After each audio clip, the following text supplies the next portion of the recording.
નમસ્કાર, હું છું કૃપાલાલ. ખબર ગુજરાતમાં આપ સૌનું સ્વાગત છે. સ્ત્રી એટલે સંવેદનાનું શિખર, સહનશક્તિનો સાગર. ઘરની જવાબદારી હોય કે ઓફિસની ફાઇલો હોય, દરેક ભૂમિકા માટે શ્રેષ્ઠ છે. ત્યારે આજે આપણી સાથે સ્ટુડિયો પર જોડાયા છે કૃપા કાનાણી, કે જેઓ વિશે વાત કરીએ તો તેઓ શિક્ષણ અને સ્વાસ્થ્ય બંને ક્ષેત્રે મહત્વનું યોગદાન આપી રહ્યા છે. તો ચાલો તેમના વિશે ખાસ વાતચીત કરીએ.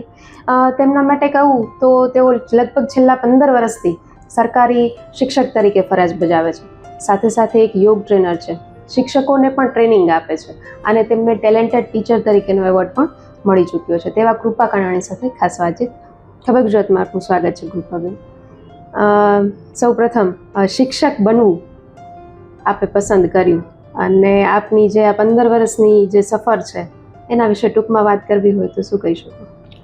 ટૂંકમાં વાત કરું તો નાનપણથી જ જ્યારે હું મારા ટીચર સાથે ભણતી ત્યારે હું તેમને પૂછતી કે ટીચર બનવા માટે શું કરવું જોઈએ.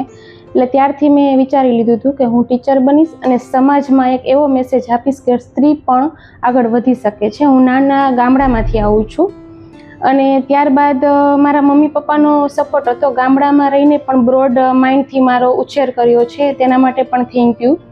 અને ત્યારબાદ મેં બીએડ કરી, ગવર્મેન્ટ જોબ મળી અને મેં એવું વિચાર્યું કે જે પણ તમારું કામ છે ને તેને તમે પ્યાર કરો ને તો તમે કોઈ પણ સફળતા મેળવી શકો છો. અને લાઈફ ટાઈમ ખુશી શેનાથી મળે તો તમે જે કામ કરો છો તેને તમે પ્રેમ કરો, તેને જ તમારું કર્મ માનો, એ મારો મોટો છે.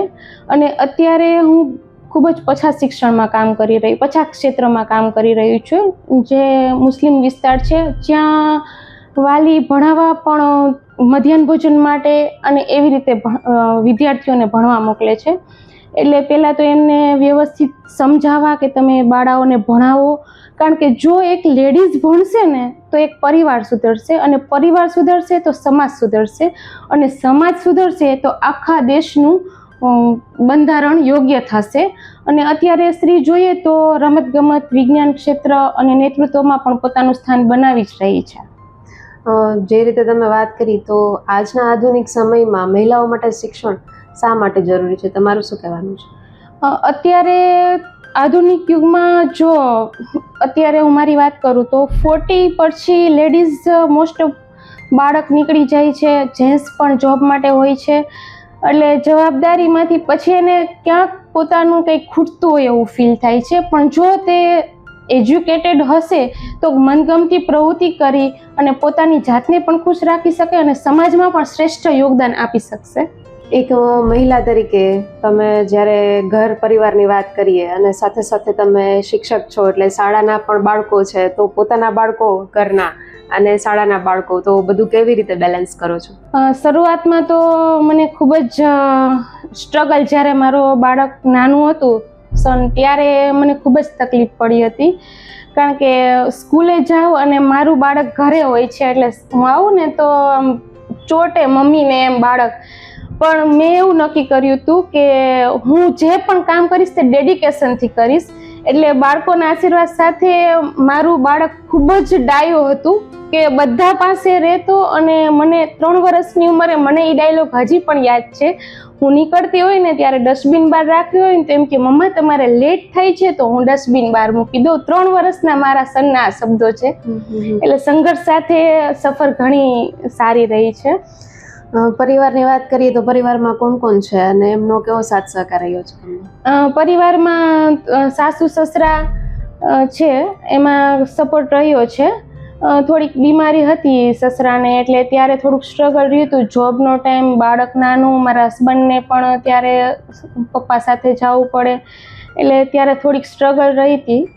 પણ હસબન્ડનો ખૂબ જ સપોર્ટિવ નેચર છે એટલે વાંધો નથી આવ્યો. તમારા મતે સશક્ત મહિલાની શું વ્યાખ્યા હોઈ શકે?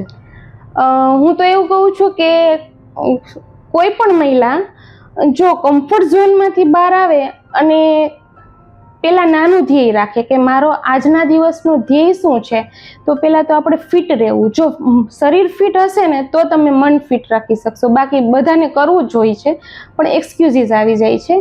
એટલે નાના નાના ગોલ બનાવવાના સશક્ત મહિલા માટે કે આજે મારે એક્સરસાઇઝ કરવી જ છે, 1 કલાક હું મારા શરીર માટે આપીશ.